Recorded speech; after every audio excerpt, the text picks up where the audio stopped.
Blacks in Technology.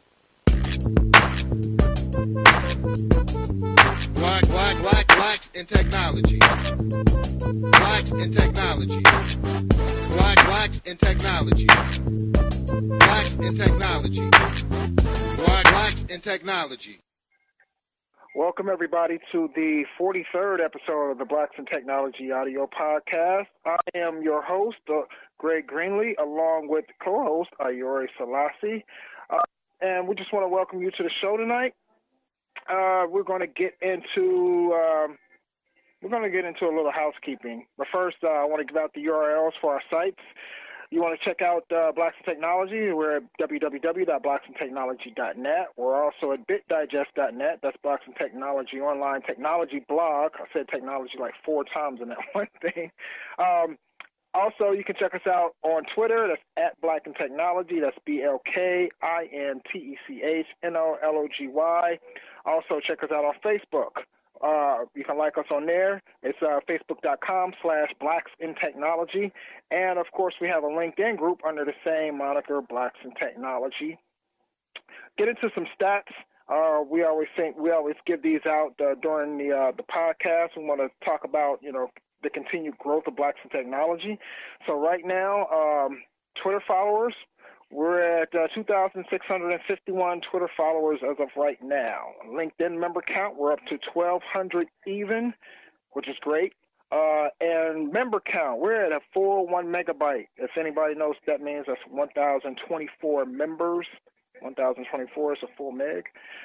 So that's some geekness for you right there. 1,024. So we want to thank everybody for supporting Blacks in Technology and supporting our growth, and keep with the continued support. Also, if you're listening to this podcast and you would like to tweet us about topics you'd like to hear, or people you think may be great guests to have on a show, use the hashtag BitTechTalk. That's BITTECHTALK. That's BitTechTalk. So Ayori is a co-host, like I said. Say something, Ayori, to the people. What's up, everybody? Welcome to the show. Excellent. So we've got a great guest tonight. He just released a book. We're going to let him talk about his book that he just released, Minority Tech, as well as talk about himself and some of the things that he's been doing in the realm of technology. Just a little bit of background info. Anjuan Simmons is he's a technologist, of course. He's on the show, so he's got to be a technologist. He is currently a software project manager at a leading construction software manufacturer. He's also worked as a technology executive for Infosys, Accenture, and Deloitte. It's a multi-billion-dollar technology service companies. He has an undergraduate degree in electrical engineering from the University of Texas at Austin and an MBA at Texas A&M University. He's out of Houston, Texas, and we'd like to welcome Anjuan Simmons to the show. Thanks, Anjuan, for coming on tonight. Thank you, Greg and Ayori. I appreciate this opportunity. Definitely.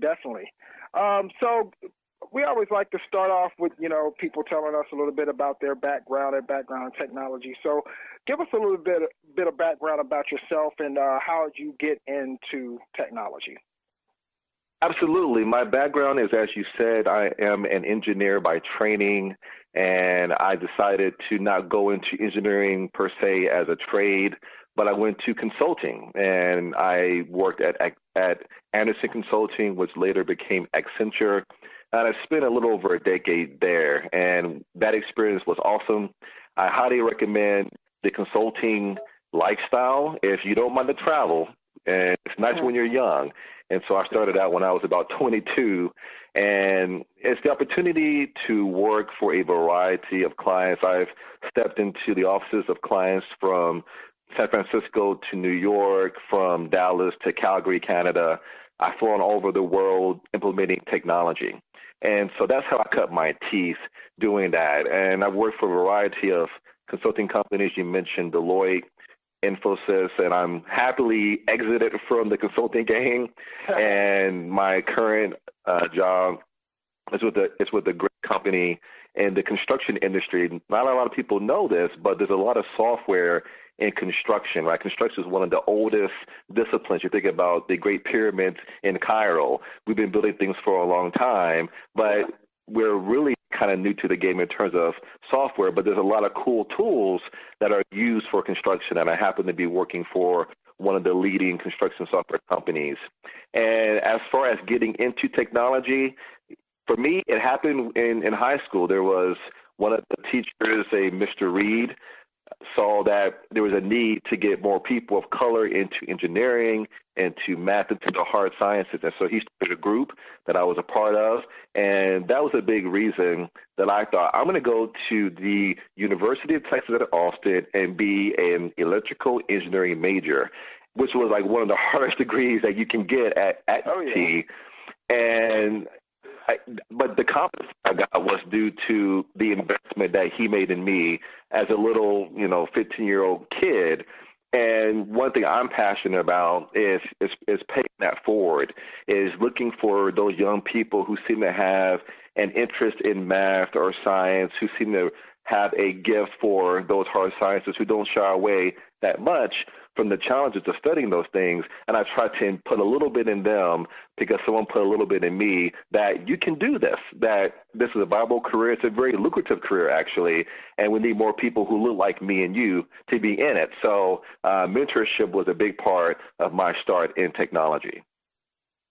Oh, wow, that sounds awesome. And I just want to say thank you so much for mentioning that about the kids and about mentoring, because a lot of folks, when they're, let's say, first going into college or talking about going into college, their counselors, I've heard some folks have had their counselors discourage them from going into science and technology engineering careers and mathematics by saying things like, well, math is hard or computer science is really difficult. And it's not true. I mean, absolutely. Everything is a challenge, but, we're always up for that challenge, and it's so important to encourage people at that age. So what I'm hearing from you is someone encouraged you, and now you're putting that same energy back out into the universe, and that's wonderful.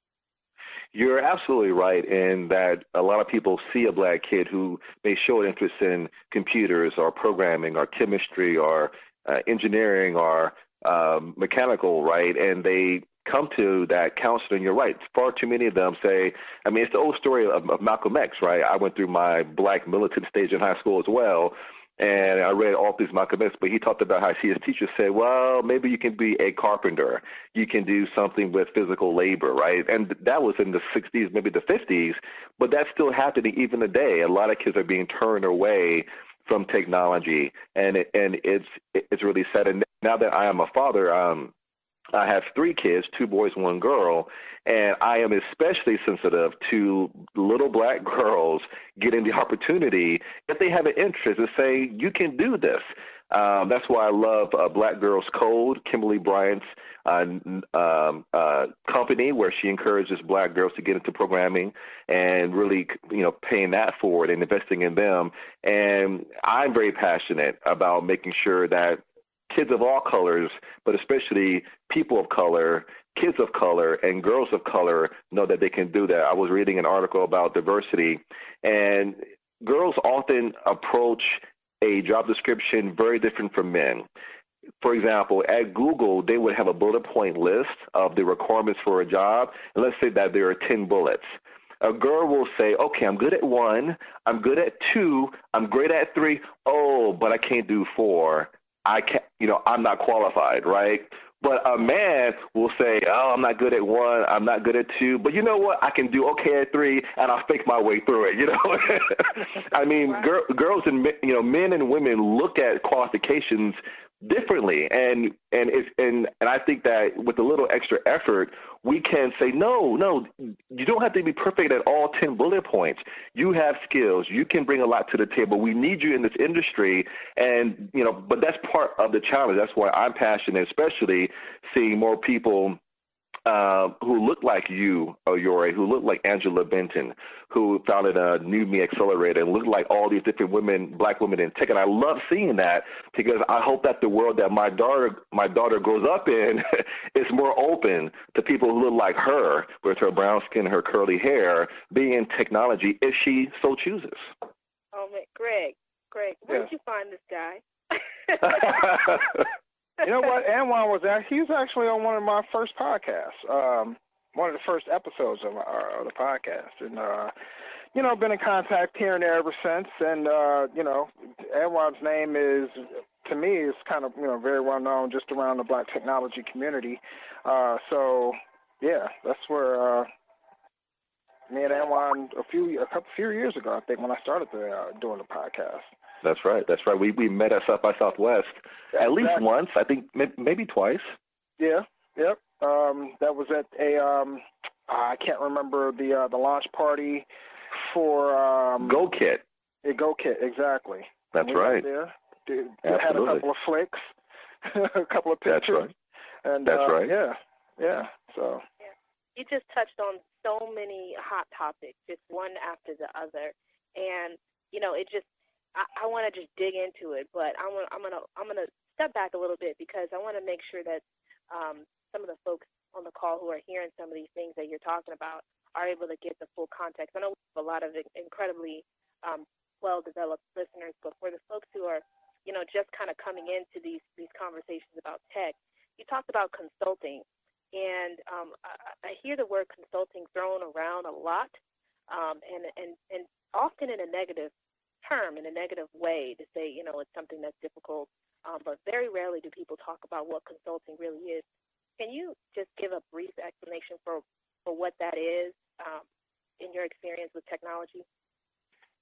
Absolutely. So consulting, and when I say consulting, I mean the big 3, big 5 consulting companies and that class of consulting. And so the basic idea is that you have an Accenture, and Accenture, they hire smart people who they can throw into a swimming pool, and they know that those people are going to learn how to swim, right? So they hire smart kids out of college usually, and you are giving a placement on a project. That project can be down the street. It can be on the other side of the planet. And the overall idea is that we have expertise in solving problems. And so let's say you have a telecom company and they want a system to improve the deployment of text to, let's say, install high-speed internet. And so they want to implement a software system to do that. And so the consultants will come in, they'll analyze the business processes and do what's often called the as-is process.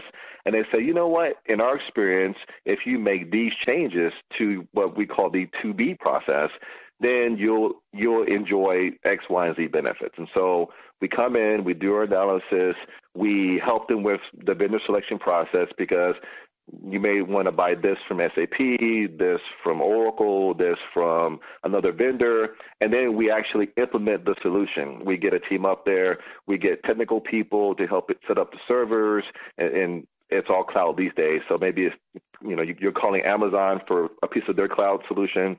You're doing the programming, you're doing the design, the development, the testing, and rolling it out. And so you're coming into a company to help them solve big problems that it would either take too long for that company to solve without you, or it would be too expensive. They would have to pay more money than they would even pay your consulting fees. So that, in a nutshell, is consulting. But I want to say that in my career, and I did consulting for about a total of 15 years, no two consultants have the exact same life, and no two projects are the exact same.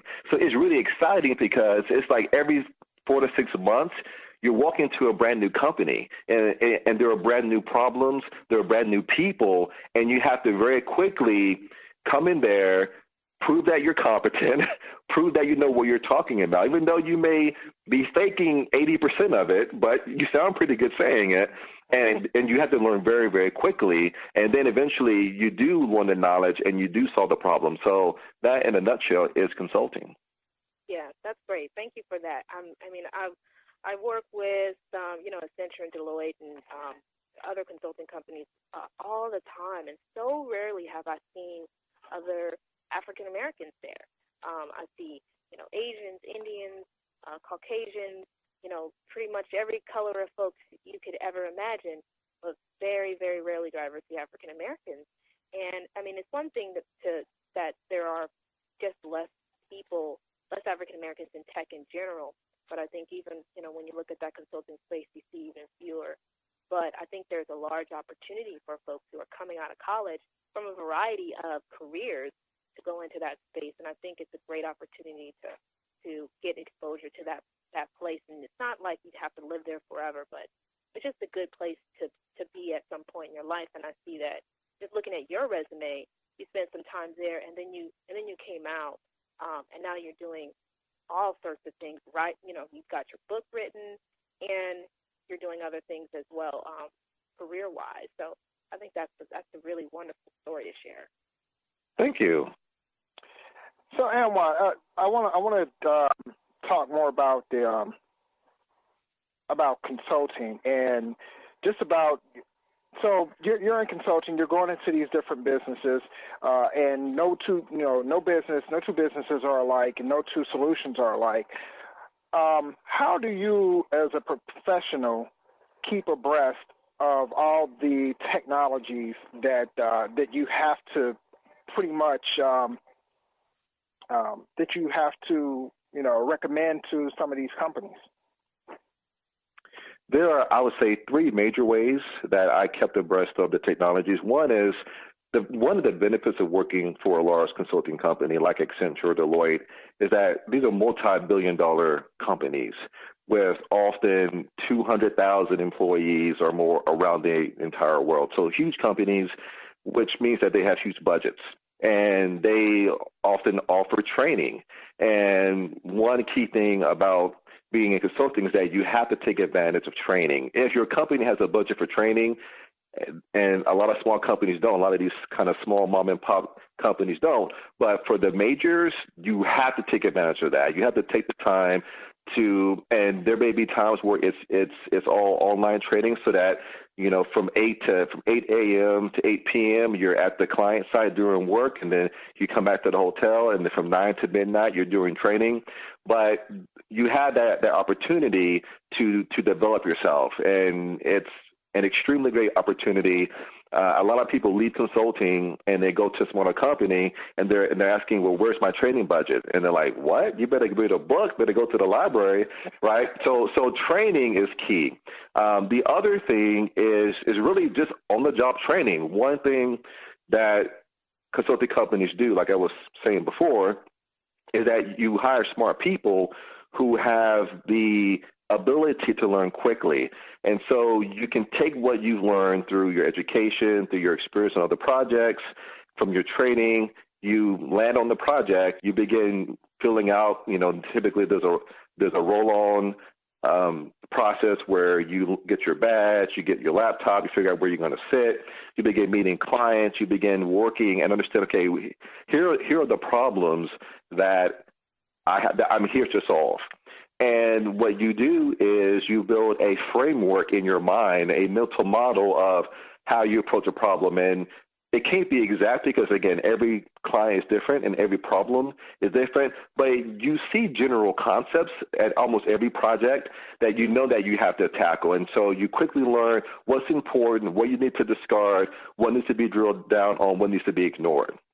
And I would say that the third way that I stay abreast is that, and this is only in the past maybe 8 years, is there is a wealth of information these days because we live in the age of the internet, where through social media, and I follow people who are in technology, I follow brands like Oracle, like SAP, like other companies, and I follow newsletters, I subscribe to podcasts, I have RSS feeds, and Google Reader is no longer among the living, so I use Feedly now. And so I'm able to consume a lot of content that helps me to augment what I've learned through training, what I've learned through on-the-job training or experience, and then I augment that with all these different feeds. And so those are the basic ways that I stay abreast, that I make sure that I'm fresh on what's going on. That's excellent. That's excellent advice. I'm sorry, go ahead, Ayori. Yeah, there's so much information out there for folks to be able to consume if they just sort of know how to go out there and find it. And so much of it it's free. When we talk about barriers to entry in technology careers, certainly there are some barriers to entry, but there are a lot of things that folks can do sort of on their own to just really be on the cutting edge of technology. And I think you gave some really good examples and tips for folks to action out there. So thank you. Absolutely. I want to go back a couple of questions, and you were touching on how men and women may look at qualifications differently, and how going through the list, women might say, I'm qualified for 1, 2, and 3. Oh, I'm 4, then I'm kind of out of the runnings. And that same type of mindset I've come across within the Black tech community, as far as like creating, content to put out there for other, technologists to learn from. So, what words of encouragement would you give? So, for instance, somebody says, hey, I can't write about this topic. I don't know enough. For instance, what words of encouragement would you give to someone to overcome that barrier of, sort of intimidation?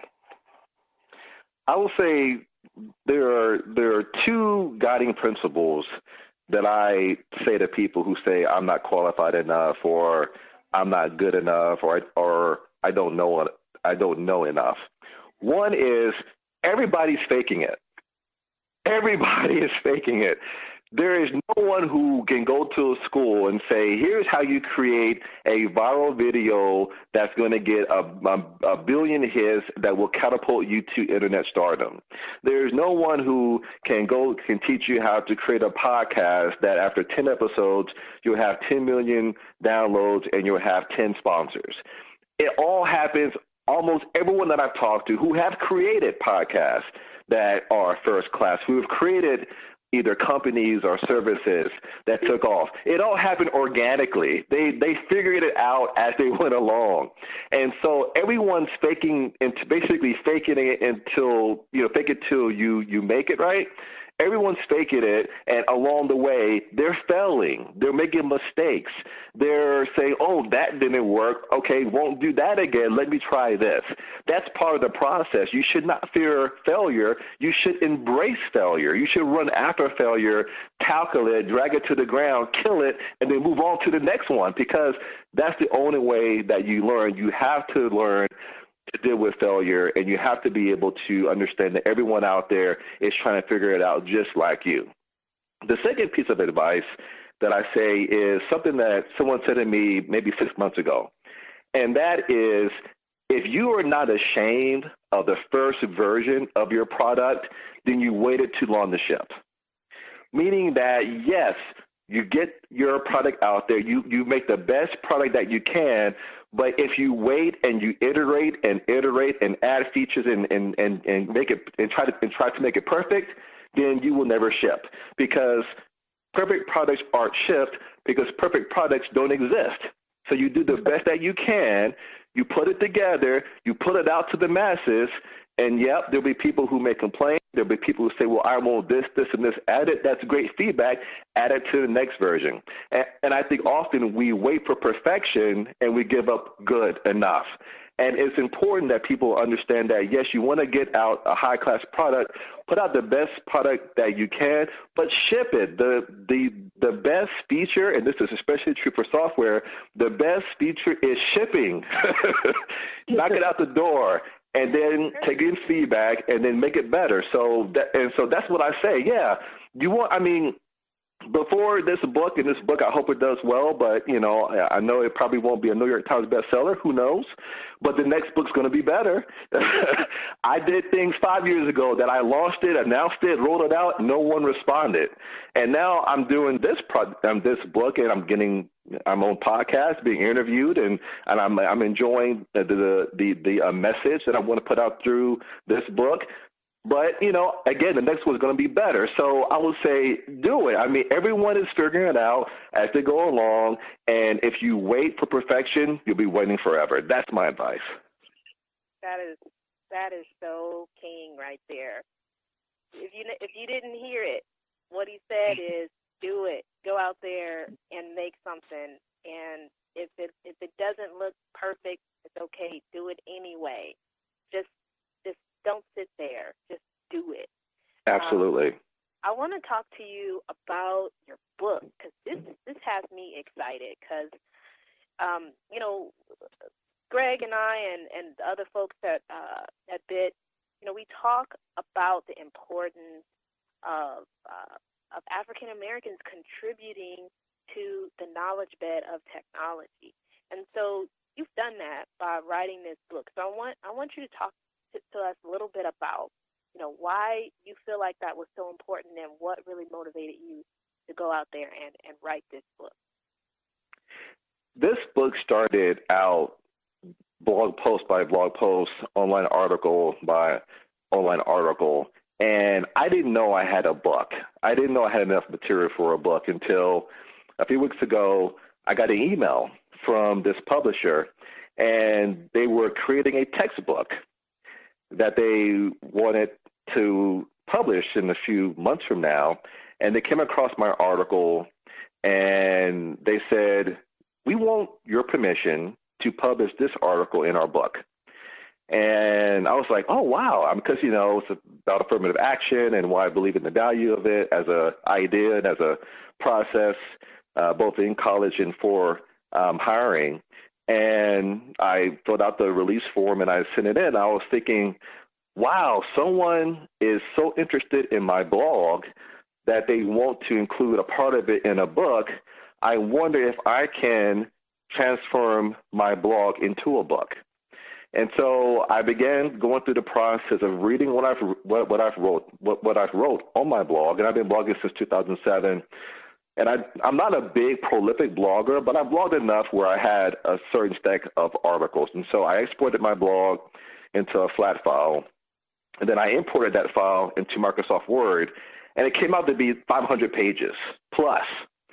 And I was like, okay, I had no idea that I had been creating this much content over the years. Now, of course, I had to edit out. There are certain things that were just observations about life or things that I didn't think could work. But then as I began to edit that Word document, I saw themes. And these themes were tied very much to my passions for technology. They were tied to what I call understanding the Black experience, especially what it's like to be a Black man in the United States. It was tied to my passion for education, my passion for getting more diversity into technology. And I saw that by organizing my blog posts that I could tell a story. And just like I was saying about in high school, someone investing in me, I thought that if I just put this out there and began telling the story about just going through being a Black person and how things impacted me, like the ascension of Obama to the White House, the Trayvon Martin case, and other things that really only impact you if you're seeing life through the lens of the Black experience, that I could share that, and that people who reacted to, just like I did, to Obama, to Trayvon, to what happened with the affirmative action case, what happened to the Voting Rights Act and how it was gutted by the Supreme Court, and just all those experiences, that I could tell a story that people could say, you know what, I felt the exact same way. I'm glad someone also understands my experiences.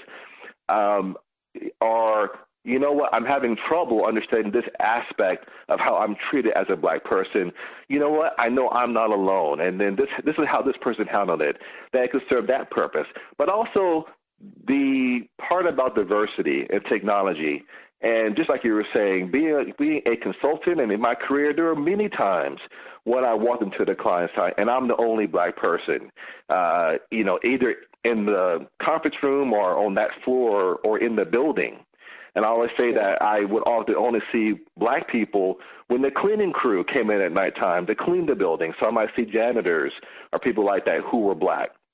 But that experience is something that you have to deal with. You have to say, okay, I'm in this profession that I've chosen. I don't see a lot of people like me. Am I supposed to be here? I was talking to my wife a few weeks ago, and one of her friends had a daughter, and her daughter said something that really cut me to my heart. And her daughter's, I think, probably 8 years old, said, "Well, I don't see any black doctors. I guess I can't be a doctor." Right? Because kids, and I always quote Sally Ride, the astronaut, who was a big advocate for getting women into the space program and working with little girls to get them to get into chemistry and aeronautics and all those things. Sally Ride believed that you can't be what you can't see. And I've seen so many black kids not seeing people in technology and thinking that it's not for them. And so I thought that if I wrote a book as a black person in technology, that maybe some little kid will see someone reading it. And I put myself on the cover because I'm a black person. I am a minority in technology. The book's called Minority Tech. And I wanted it to be something that little kids can see and say, oh, let me look at that. I never saw the combination of a black face and technology. And, what does that mean? What is this person talking about? And so I hope that it would be a way to get young people to know that there's a place for them in technology if they so choose it. And also to the industry. We need more diversity in technology. We need more women in technology. We need more black people, Latinos, because when you get different people from different backgrounds, you get different perspectives, and that increases innovation. There was a study that the London School of Business did where they showed that innovation is maximized when you have about 50-50, right? Half women, half men. And when it's more than that, like 80% women and 20% men, or the reverse is what's usual in tech, 80 to 90% men and 10 to 20% women, the innovation goes down, whether it's more women than men by a long shot and vice versa. But the perfect mix seems to be 50-50.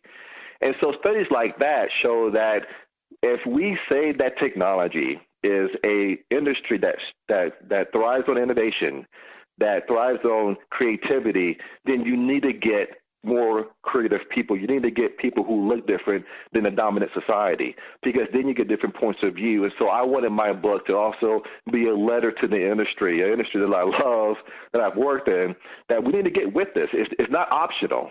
If you want to be a true meritocracy, if you want to be a true center of innovation, if you want to be the creator of true world-class products and services, then you need to make an organization and be an industry that embraces all different faces, all different genders, because that's the only way you get to true innovation.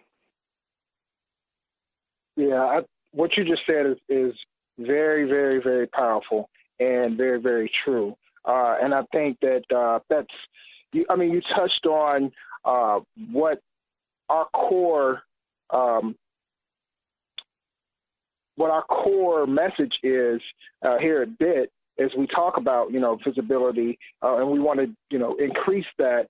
And so that can change the perception of what people, outside of our race and within our race view as far as who are these people in technology, and can I be a part of the technology sector?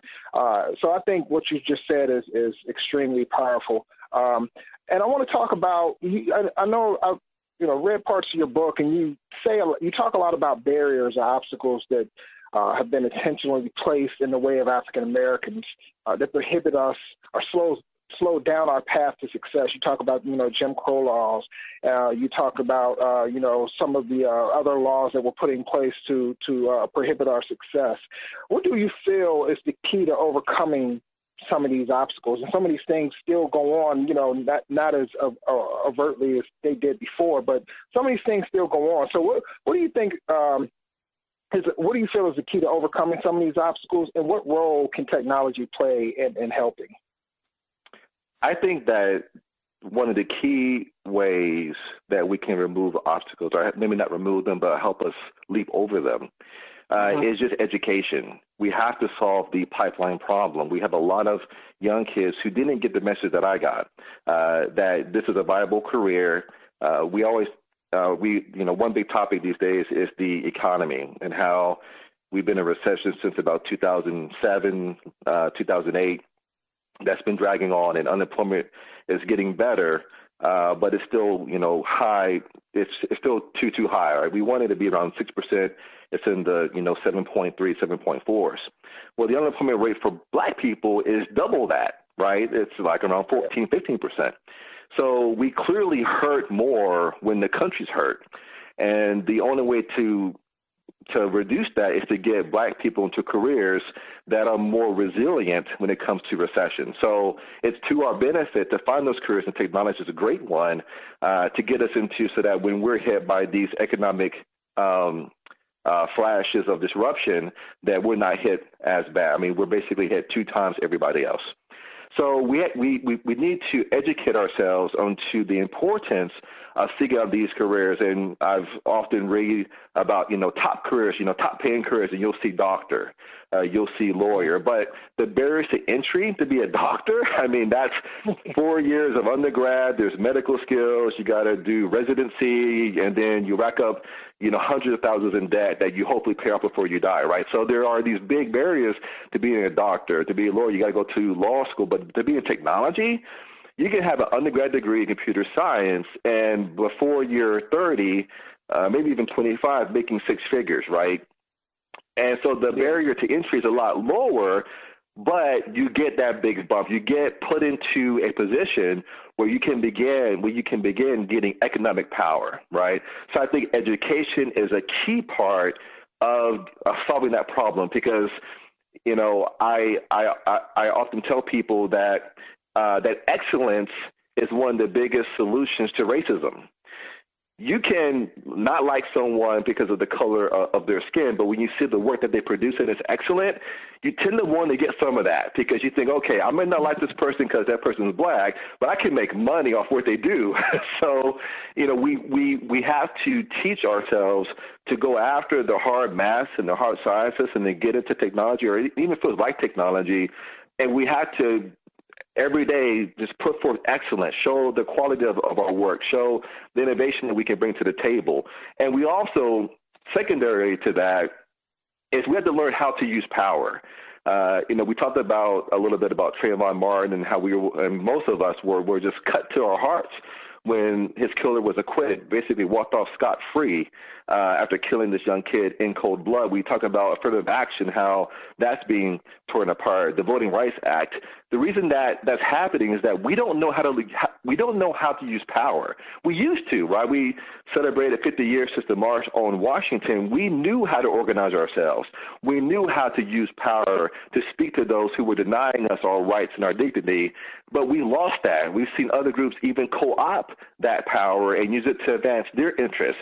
We need to learn to use our power, because we have interests as well that are unique, and that we need to be able to use power and say, look, I need these, and if you don't give me what I'm looking for, what I need, then I'm going to take away this.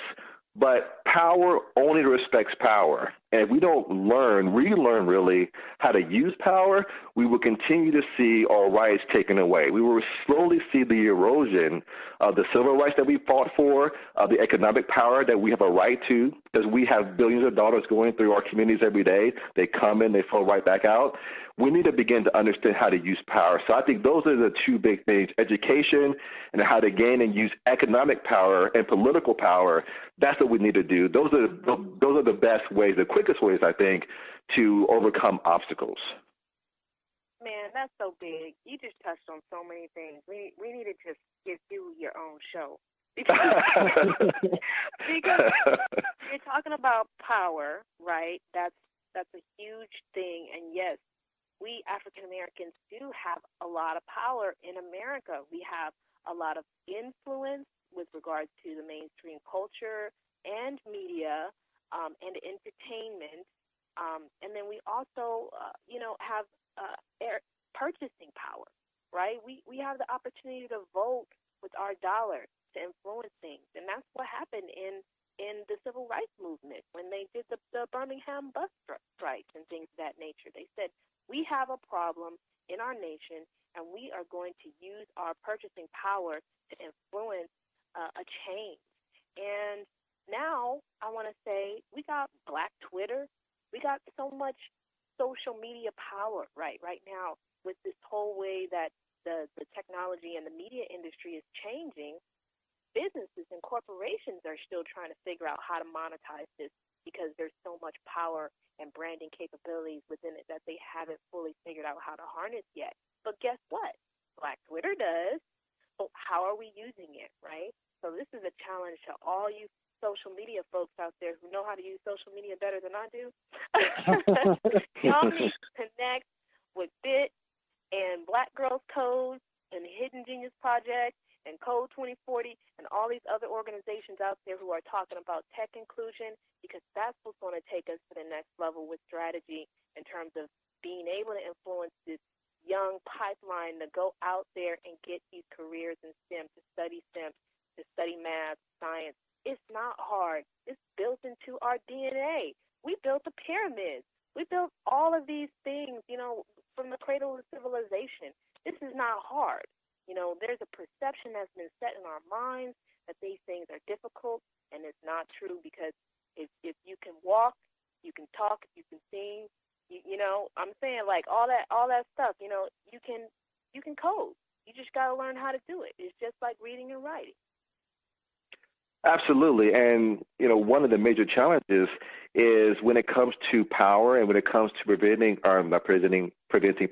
our points of view, we don't have a major media outlet, right? There's Fox News, there's CNN, there's a Food Network, there's MSNBC, and so you see some diversity there, but we don't really have a way to get out our voice. But social media is a new way that we can use. I gave a talk yesterday at this conference. It was a marketing conference, but I was talking about media and how we consume so much of it. Part of my presentation was sharing some factoids. And so Nielsen, which is the popular agency that measures TV viewing and ratings, they did a report that came out last year, and the average American, just average, so just across the country, consumes about 44 hours of media a week, right? 44 hours. That's a lot of content. Guess what the number is for people of color? No, not just people of color, for African Americans. 55 hours, right? So we're 10 hours more of an average, right? So we consume a hugely bigger number or bigger amount of media than the average, right? We are heavy media consumers. But the report also showed that smartphone penetration in the Black community is bigger than anybody else. We use smartphones, and we use them a lot. We pull it out to check Black Twitter, maybe to post to Instagram, maybe to post a YouTube video. So we consume a lot of media, and we have in our pockets and purses a rich media creation device. But we need to begin using it more, not just to consume content, but to create content. That's one reason why I love this podcast, right? This is the creation of content that other people can consume, and we need 100 Blacks in Technology podcasts. We need 100 Blacks in Technology, newsrooms, our YouTube shows, our, et cetera and so forth. We need 100 Black girl code groups, because we have the power to affect change, but often we don't have the mindset that we need to understand how much power we have. And but that's the key, understanding that all this media that we're consuming, we can create that. We can even do better, because we are almost by nature an innovative people. And one reason that I think that especially among Black people, that we are such big consumers of social media, is that we are inherently almost tribal. We are almost inherently drawn to each other to talk, to communicate, to break bread, have fun, do things together, because we have a strong spirit of community. And so we can tap into that and come together, bring all of our gifts, all of our abilities, all of our talents, and pull them together. I mean, we can do amazing things, but we need to change our minds first.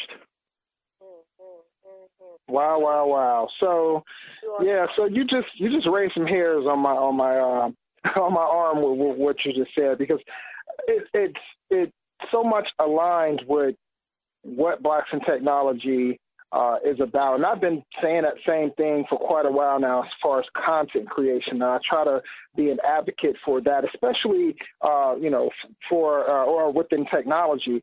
There's some brothers and sisters out there that are definitely creating content to put out there. Keith Townsend being one of them. He's a virtualization guru.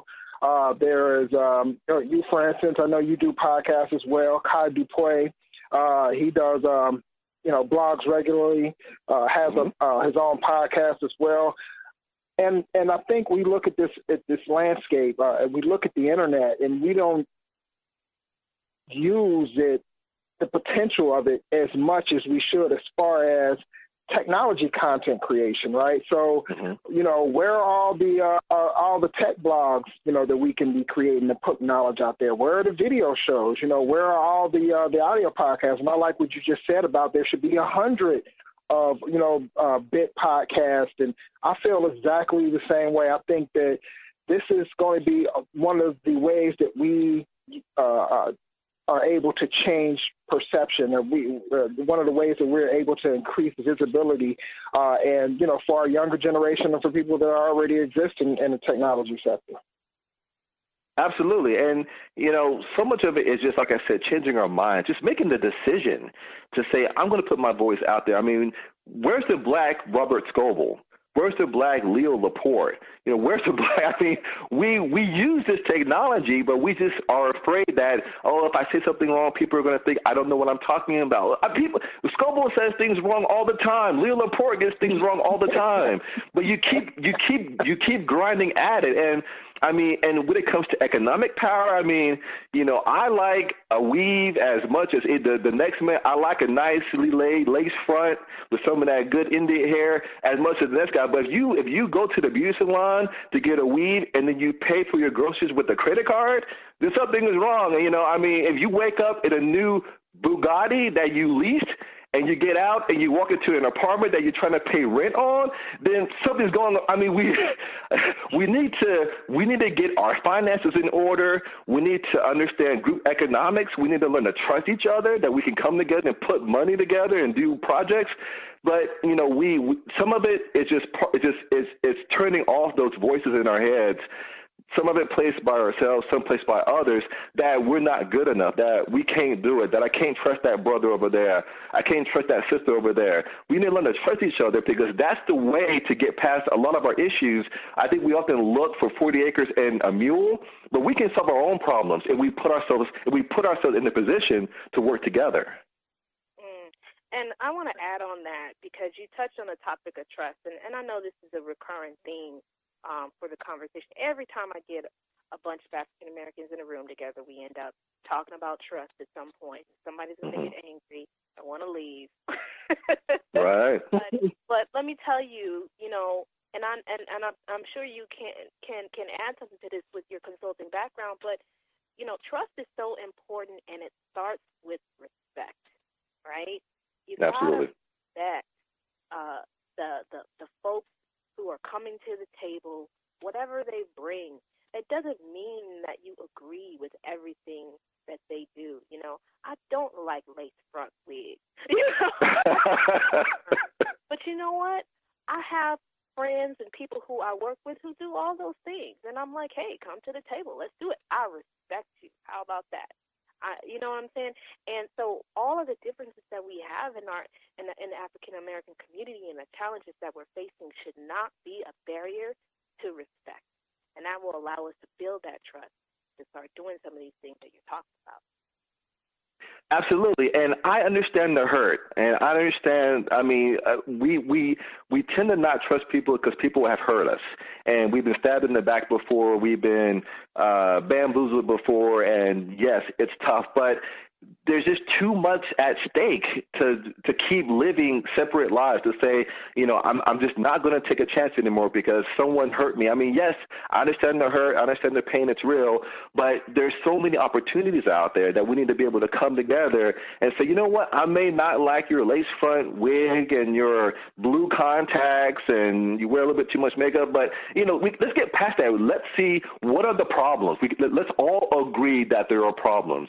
There are way too many black men in prison. There are way too few black men in colleges. There are way too few black women in technology. All right, let's agree on the problems, get past our minor differences. Let's tackle the problems and stop hating the people, and let's work together to just pull ourselves out of this hole. And I think that we let so many modern things keep us from doing major things. And just as a people, I mean, part of, you know, why I wrote this book and why I'm so passionate is because we have the power in our hands to advance our interests and improve our situation, but we're too busy focusing on small things and making ourselves into small people, whereas we can get together and solve these big problems together. Yeah, so you're talking about mutual purpose so that we can solve some of these problems that we have, so that we can progress as a people, as a society. I love it. Absolutely. Excellent. So I want to talk about where can people get your book? Is it out yet, or is it out in circulation, or people can go and purchase it? Or yes. So if you go to minoritytech.com, that's the book site, and again, I talked about how version 1 you got to go ahead and ship. So I'm still building it out, but it's functional. There's content there, but in the upper left-hand corner, you'll see a buy on Amazon link. You click that link, and you can get the Kindle edition, where that can be easily purchased. One thing people may say is that, well, I don't have a Kindle.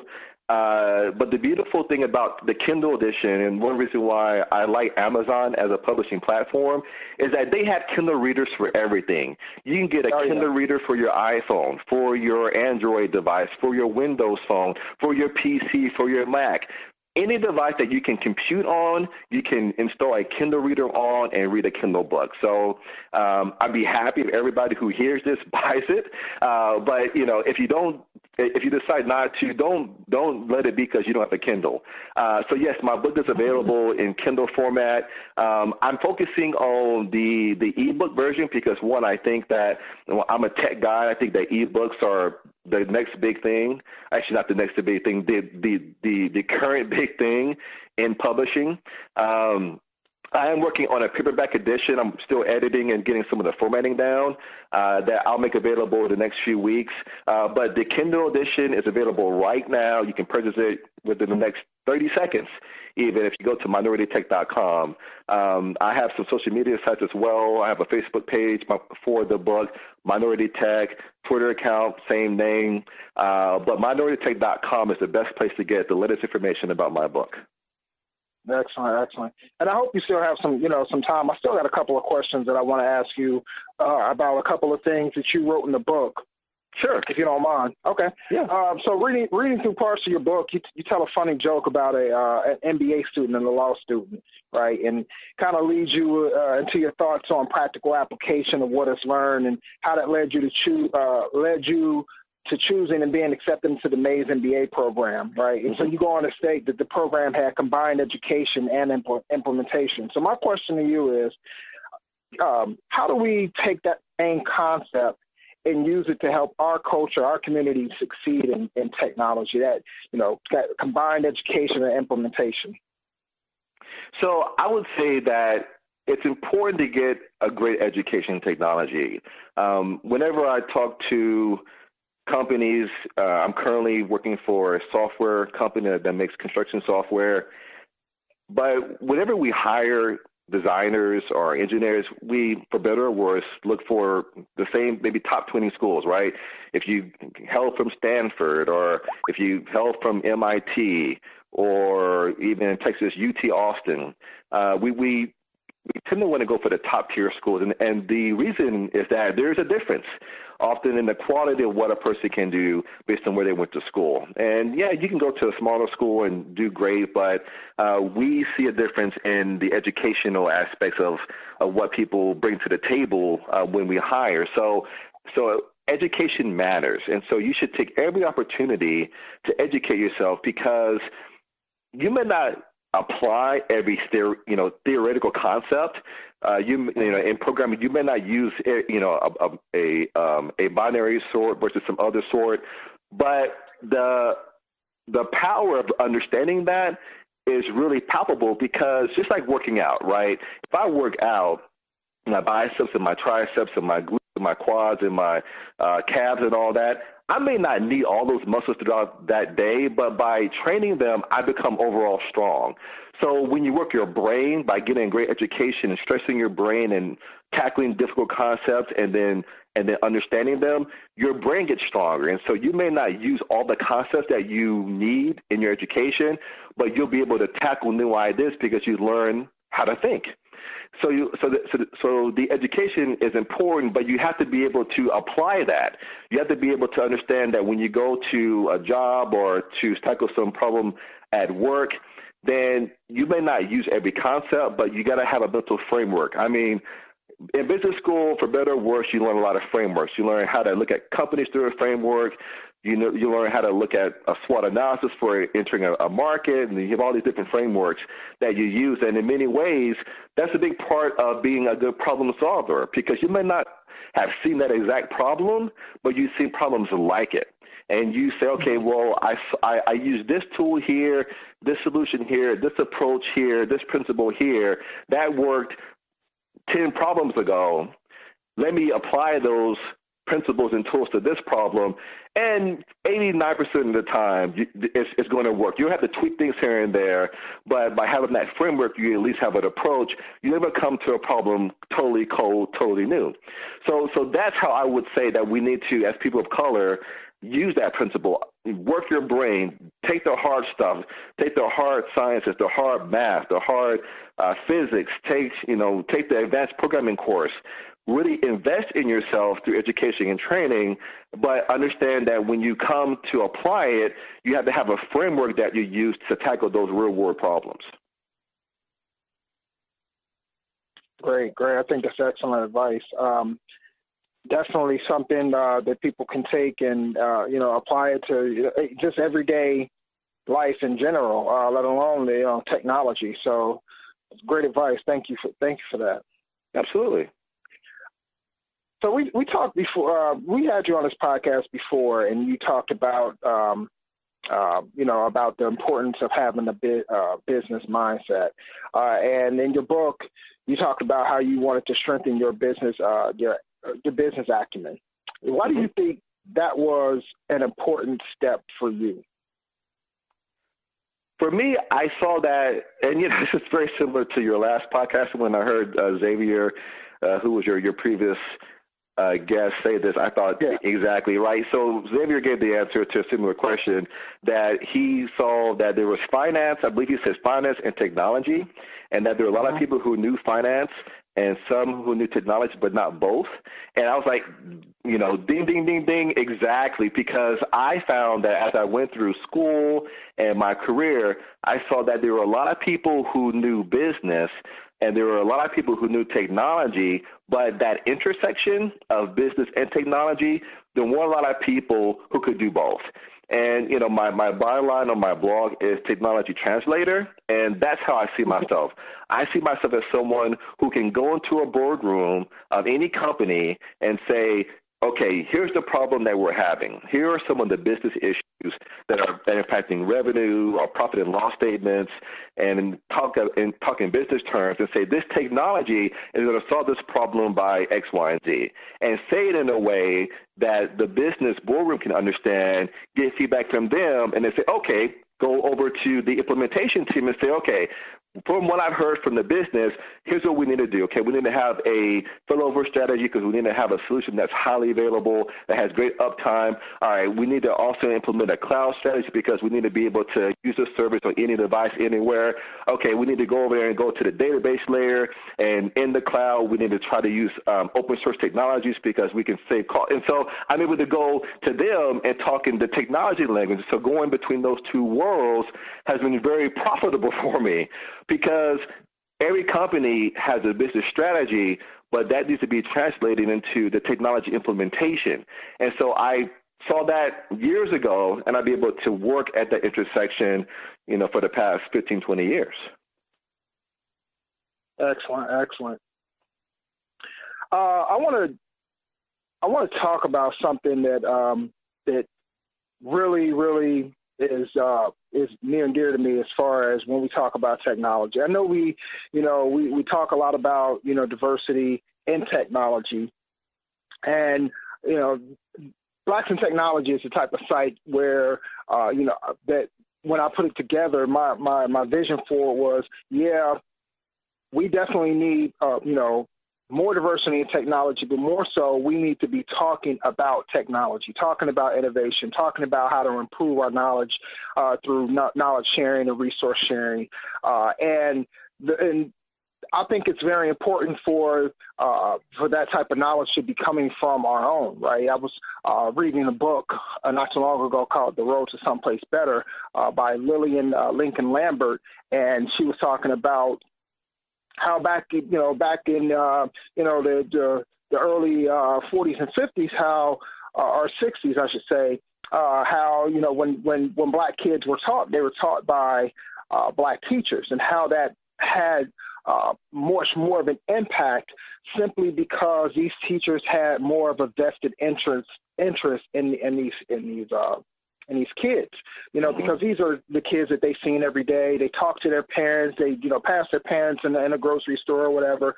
So they had more of a vested interest in seeing that these kids were properly educated, right? And so Absolutely. I look at that and I see some of the similarities. And as far as like BIT is concerned, is that this information is not just out there and it's just coming from me. It's coming from other Black engineers and technology professionals, right? So how do we shift conversations from just talking about diversity to talking more about innovation and technology, knowledge sharing and resource sharing? That is so crucial. I think often, and you and I are very linked to South by Southwest. And I've spoken at South by Southwest 3 times. The first time I talked about social media and the business risk to social media. So very much combining business and technology.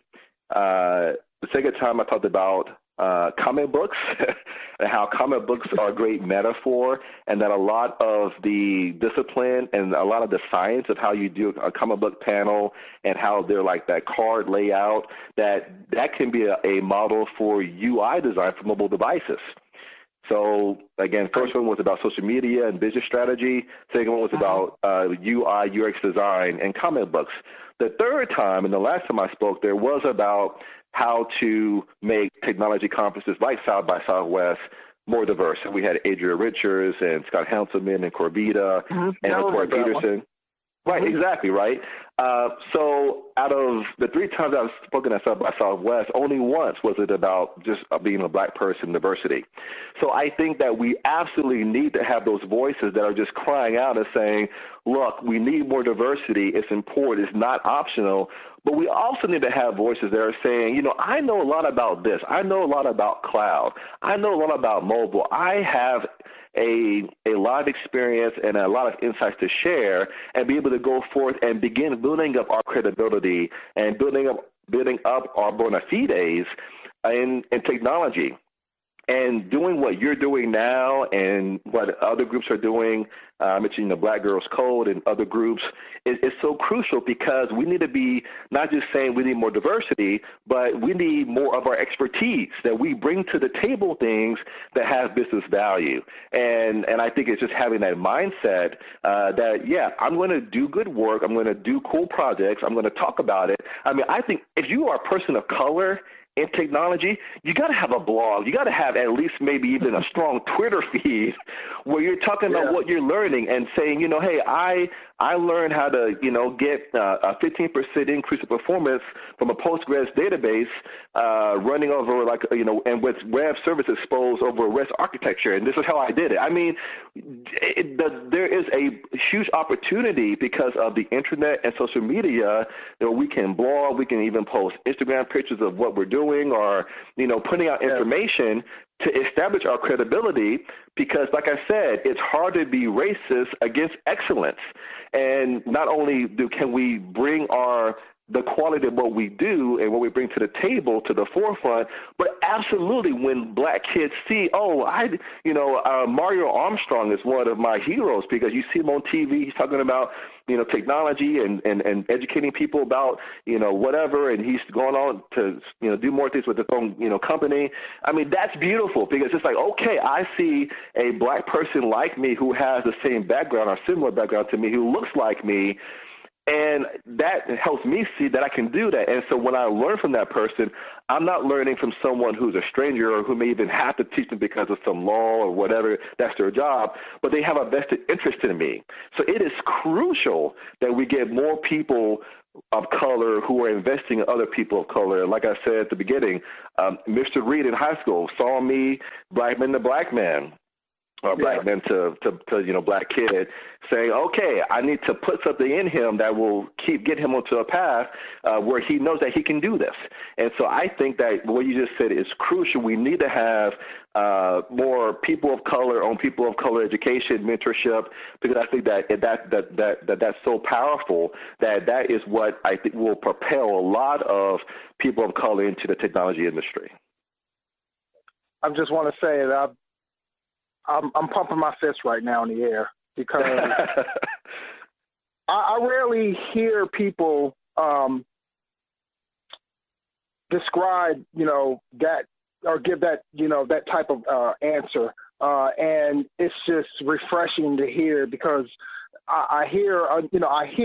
we hear tons about diversity and from my perspective, I'm an engineer, so I love the zeros and ones of technology. And I think it's crucial, putting content out there, talking about technology, talking about innovation, coming together as a community and putting ideas together and making more things happen. And like you said, you can't be racist against excellence. And I think you just touched on that very eloquently. And like I said, I'm jumping for joy over here just hearing that from you. So thanks a lot.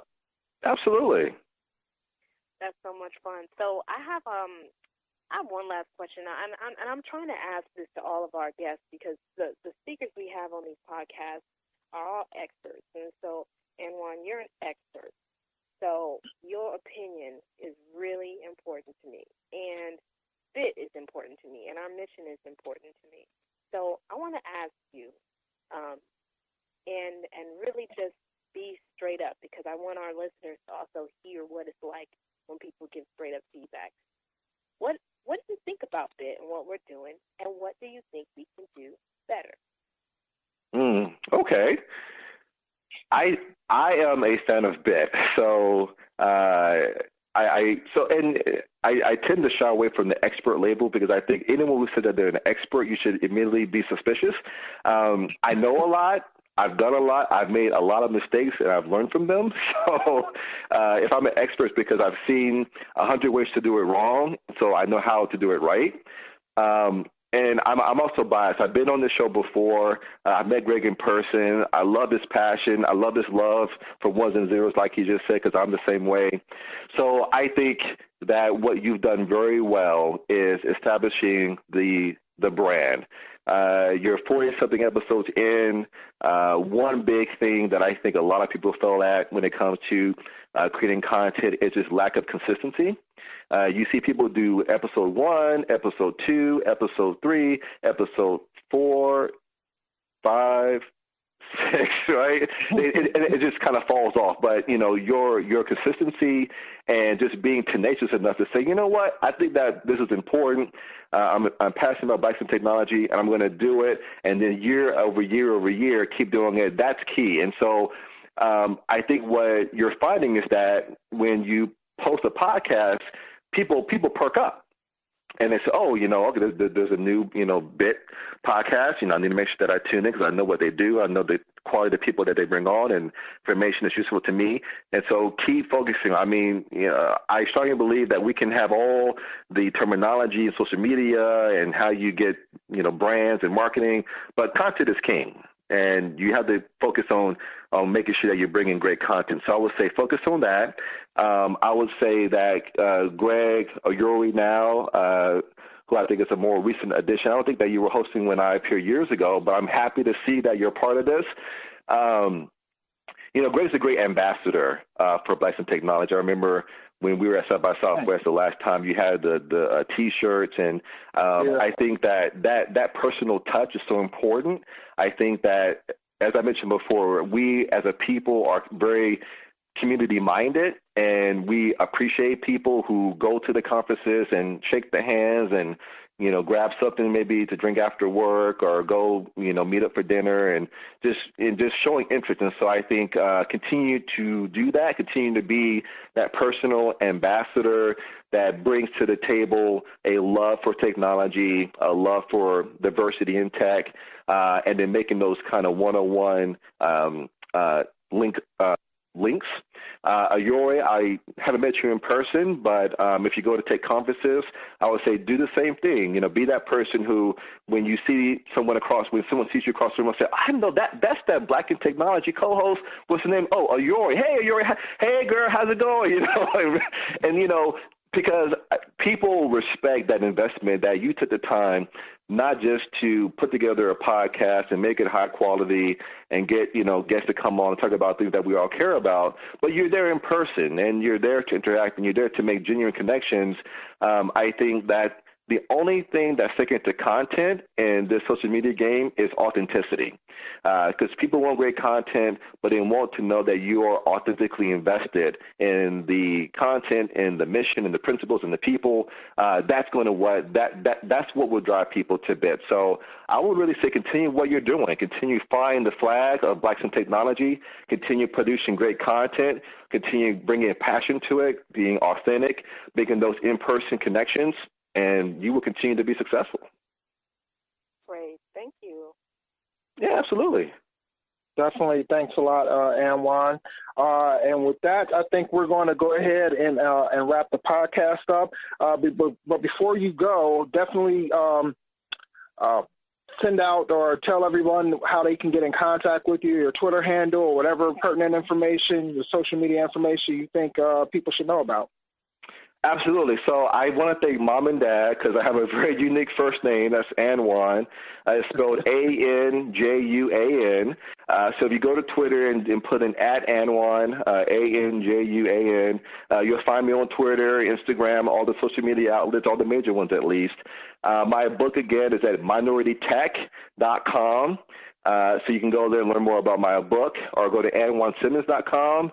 It's a bit more about me. They're really kind of linked together to the same place, but the URLs are different. I have a very open Twitter follower policy. If you follow me, I'll probably will follow you back. If you @ me, I will reply. So feel free to follow me on Twitter, even friend me on Facebook. I'm a little over 3,000 friends, so I have a little bit of room. But if you friend me on Facebook, I'll accept, and we can interact and do whatever.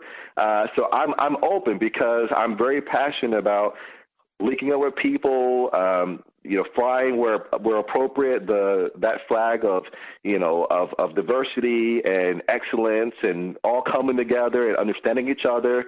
Like I said, I think that the biggest solution to distrust is communication. And I'm always willing to communicate with anybody. So whether you want to buy the book or not, whether you want to follow me or not, reach out to me, and I'll do my best to reach back to you. Excellent. Anjuan Simmons, everybody. Anjuan, we definitely want to thank you for taking the time out of your night, your evening to join us here on the podcast and dropping some incredible jewels on everybody and sharing, your book with us. And definitely invite you to come on, as a guest at another time and let us know how the book is doing. Let us know how, your new book is doing that you plan on writing, right? Absolutely. And, it's going to be better. Yeah, exactly. And so much success to you, much success to the book. And until next time. Greg Ayori, thank you so much. Thanks a lot. All right. Thank you. Blacks in Technology. Blacks in technology. Blacks in technology. Blacks in technology. Blacks in technology. Black